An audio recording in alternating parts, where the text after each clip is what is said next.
يا عم اتكلم انت في يا عم انت عارف بلد ايه اساسا ليه؟ سيبك منه يا ابني خلاص. الشيخ من اسم صعيد مصر محافظة الأقصر. عايزين طبعا ما كانش ينفع نفوت الذكرى المجيدة دي اللي صنعها شهدائنا العظام إلا لما نقول حاجة بذكرهم، على الأقل نفكر نفسنا بيهم. قصيدة بعنوان شهداءنا. قول.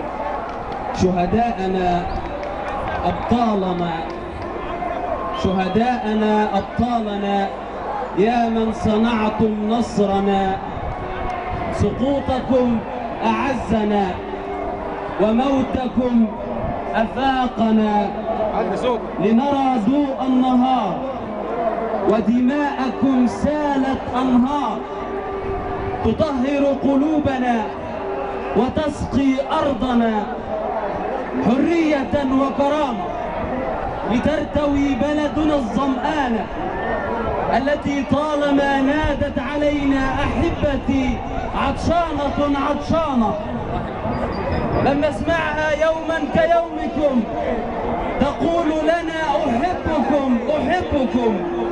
اليوم رددتم إلينا سمعنا وكسرتم حصار ذلنا وقهرنا، غفوتم واستيقظ الإنسان فينا، عادت ضمائرنا نراضيها تراضينا، الأحلام نرسمها بأيدينا، لم نعد نخف منها كما اعتدنا بماضينا.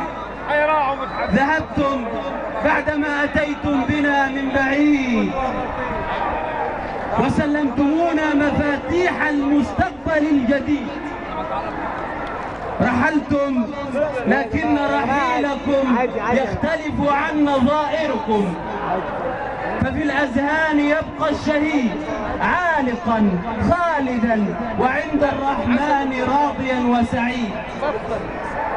وإليكم برسالة منا، كنا ولا زلنا نعاهدكم، ثورتكم سنكملها، مطالبكم سنحملها، كدينا في أعناقنا سنسعى أن نوفيه ونرويه قصة لصغارنا.